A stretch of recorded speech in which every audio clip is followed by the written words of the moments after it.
more time to read. Like if you have a really busy schedule, you probably already feel like, I just don't have time to read books. Like I'd love to start reading, but where am I going to get the time to do it? And I was literally like that for years. Like when I was really young, so when I was in primary school and also secondary school, I read tons. I was always reading. College and then university, I was just so busy with, you know, just trying to study and pass exams.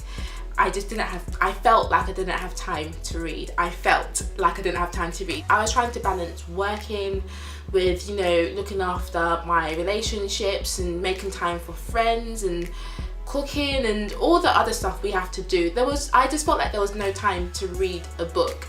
And I started to kind of like evaluate my life and my level of happiness. I actually like laid out or mapped out how I spent my time like during the day. What do I do? So yeah, I'd commute, yeah, I'd go to work, yeah, I'd come back home from work, but then what did I do during that, you know, that time of coming back home from work and going to sleep? How did I spend those, you know, 2, 3, 4 hours? And I realized that I did actually have time to read. I just wasn't using that time to read books. So what I realized when I sat down and actually mapped out how I spent my day and how I spent my evenings and also my weekends, because those are really a great opportunity to start reading books.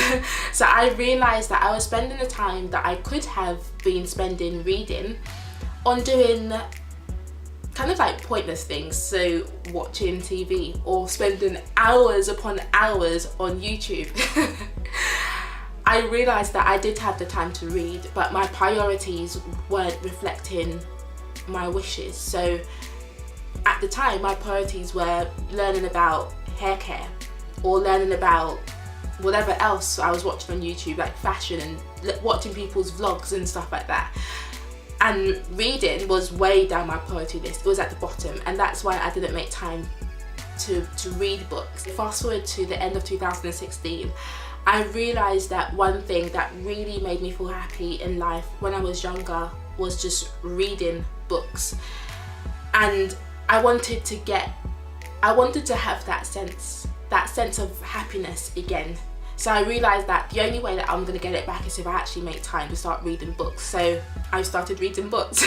So what I had to do to start reading books, and we're in April now, and I think I'm on my 4th book of the year. So kind of like I read 1 book per month. That's how it seems to be going so far.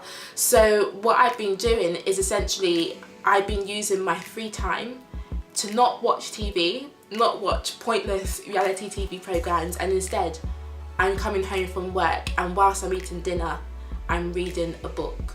Or before I go to bed, I, you know, switch off my laptop about half an hour, 45 minutes earlier, and instead I read a book. Or on the weekends, you know, I read for some of the day. So it's really quite weird in the sense that, you know, the number of hours that I have to hand are still the same. I still have 24 hours.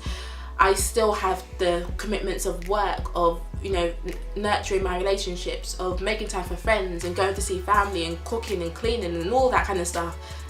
But I now have time to read, and it's literally just because I switched my priorities, and reading and educating myself and developing my mind, it has risen really high up my priority list. And I've just realised that in life we make time for the things that are really important to us. So if reading is really important to you, you will make time for it.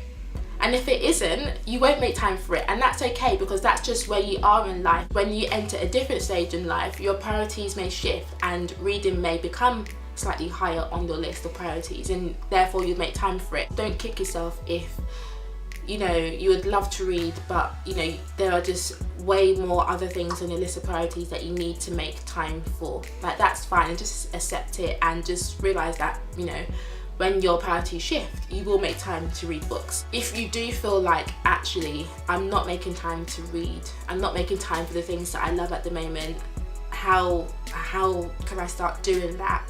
Then really think about how you're currently spending your time and what you can shift out of the way. And then that free time that you've now curated, you can inject the reading, or you can inject whatever it is that you want to start doing, and that will make you feel a lot happier in life. a lot. You'll increase your sense of accomplishment as well.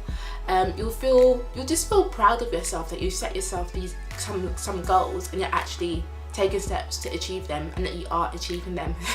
And then before you know it, you'll realize that you finished 4 books in 4 months, like me, and you'll just feel like really, really proud of yourself. So yeah, that's what I have done to start reading way more books, and my life has greatly benefited from it already. Let me know what you do to, you know, just ensure that you're carving time out for the things that are important to you, whether it's reading or not. But if it is reading, let me know what your schedule is like, how you fit it into your weekly schedule. And then if you're reading any books at the moment that you're like, this book is amazing, other people need to read about it, let me know in the comment section. Leave the name and the author down below so that we can check it out as well. And I will see you in my next video. Take care and God bless.